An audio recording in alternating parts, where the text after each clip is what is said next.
عزیز طلبہ و طالبات، ہم لوگ شامل نصاب نکات کی گفتگو کر رہے تھے۔ ہم نے جو شامل نصاب موضوع بحث گفتگو ہے، جس پہ تفسیر حاصل ہم کو بحث کرنا ہے، جس پہ سوالیہ پرچے میں 15 مارکس کے سوالات و جوابات ہونے ہیں، اس کے تعلق سے سرسری جائزہ لیا تھا۔ اب آئیے ہم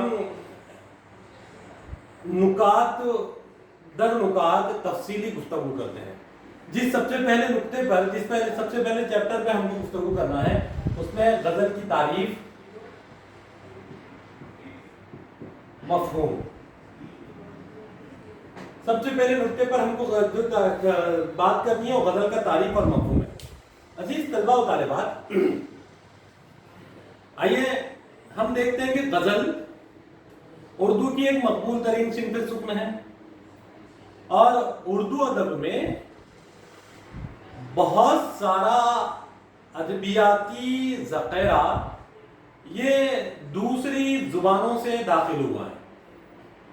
جیسے ناول انگریزی ادب سے اردو میں آئی ہے، داستانیں عربی ادب کا حصہ ہیں، عربی اور فارسی ادب کا حصہ ہیں۔ اردو ادب میں دیگر زبانوں سے یہ اصناف، شعری اصناف ہو یا نثری اصناف ہو، جب اپنے اندر ضم کیا ہے تو اردو نے اپنے مزاج اور اپنے رنگ میں اس کو ڈھال لیا، اور یہ اصناف مکمل طور پر اردو کی صنف سخن یا صنف نثری یا صنف شعری کے حوالے سے جانی اور پہچانی جانے لگی۔ اسی طریقے سے غزل ایک اردو ادب کی بہت ہی مقبول اور معروف صنف سخن ہے۔ غزل بنیادی طور پر لفظ غزل یہ عربی لفظ غزال سے مشتق ہے۔ غزال یہ عربی لفظ غزال سے مشتق ہے یا غزال سے آیا ہے۔ اگر ہم دیکھتے ہیں کہ اس کے لغوی معنی کیا ہے، غزل کے لغوی معنی کیا ہے، تو غزل کے لغوی معنی تو یہ آتے ہیں کہ غزل کے لغوی معنی عورتوں سے باتیں کرنے کے، عورتوں سے باتیں کرنا، یا فارسی میں سخن برائے گفتن، یا سوری سخن برائے گفتن نہیں،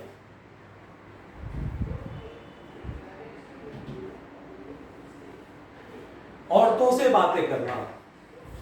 غزل عربی لفظ غزال سے آیا ہے، اور غزال کہتے ہیں عربی میں ہرن کے بچے کو، ہرن کے بچے کو غزال کہتے ہیں عربی میں ہرن کے بچے کو۔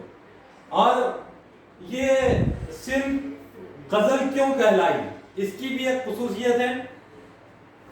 غزال کہتے ہیں ہرن کے بچے کو، جو ہرن کا بچہ، اور غزال اور ہمارے پاس ایک نام سے یوز ہوتا ہے غزالہ، غزالہ، اس کے معنی ہے ہرن کے آنکھوں والی، ہرن کے آنکھوں والی، یعنی انتہائی خوبصورت، جس کی آنکھیں بہت ہی ہرن کی خوبصورت آنکھوں کے جیسی نازک اور چمکیلی ہو، اسے کہتے ہیں غزالہ۔ تو یہ جو غزال سے غزل بنا ہے، اور غزل کے جو معنی، اصطلاحی معنی ہمارے پاس آتے ہیں، وہ آتے ہیں کہ عورتوں سے باتیں کرنے کے۔ اب اس سے یہ بات واضح ہوتی ہے کہ غزل وہ شعری صنف سخن ہے جس میں شاعر عورتوں کے حسن و جمال کی باتیں کرتا ہو۔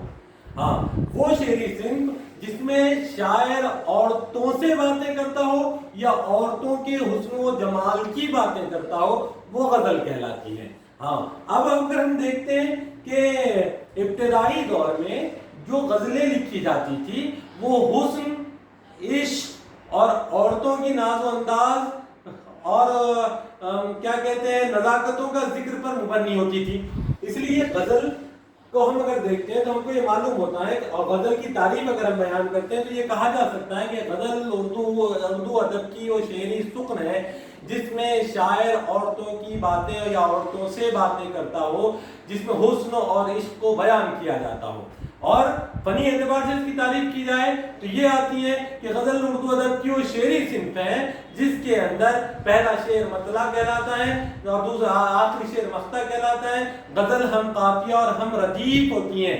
गज़ल का पहला शेर मतला और पहला शेर का पहला मिसरा और दूसरा मिसरा हम काफिया और हम रदीफ होता है, और गज़ल का हर दूसरा मिसरा हम काफिया होता है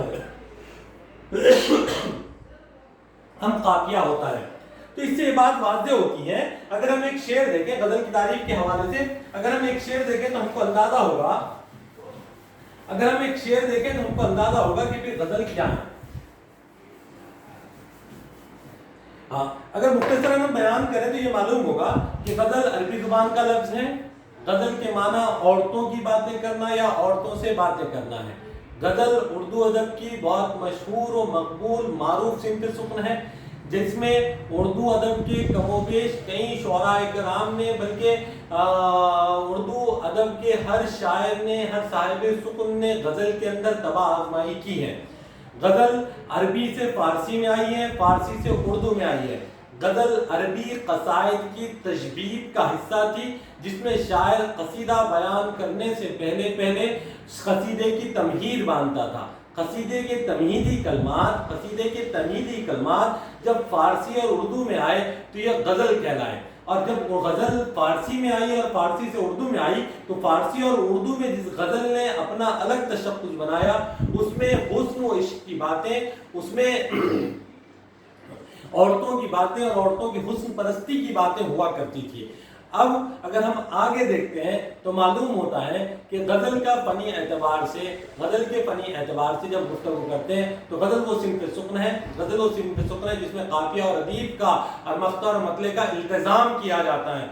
और इसी तरीके से उर्दू की दूसरी दीगर असनाफ़ सुक्न, जिसमें अगर हम बतदरीज देखें तो मसनवी,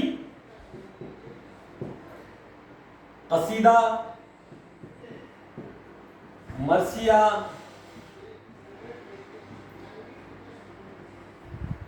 कसीदा, मरसिया,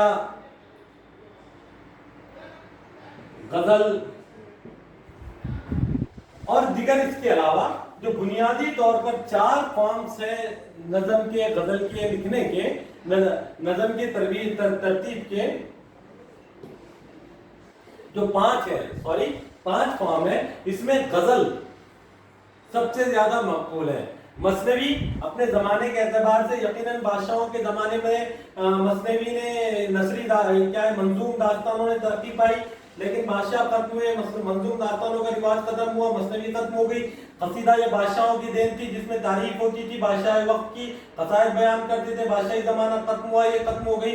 मरसिया जिसके अंदर नोहा बयान होता था, करबला के वाक़यात बयान होते, कमा अक़ल तौर पर ये आज भी जारी है, लेकिन शाहों के ज़माने में जो बाज़ाब्ता करबला के वाक़यात को, शहादत हुसैन को मुहर्रम के महीने में एक इंतज़ाम के साथ पेश किया जाता था, वो रिवाज खत्म होने की वजह से मरसिये का भी रिवाज कम हुआ। लेकिन गज़ल कसीदे की कोख से जन्म लेकर आज तक अपने अंदाज व बयान को बदलते हुए, अपने तशक्कुस की बका के साथ अपने मौज़ूआती पैराए में वसअत पैदा करते हुए आज भी तरक्की की तरफ गामज़न है। इसलिए गज़ल के ताल्लुक से कहा जाता है कि गज़ल वो सिंफ उर्दू अदब की गज़ल रशीद अहमद सिद्दीकी ने कहा कि गज़ल उर्दू अदब की आबरू है। हाँ, वहीं पर गज़ल के रद्द में और गज़ल के कबूलियत में बहुत सारी गुफ्तगू हुई है। इंशाअल्लाह इस हवाले से हम आगे बात करेंगे।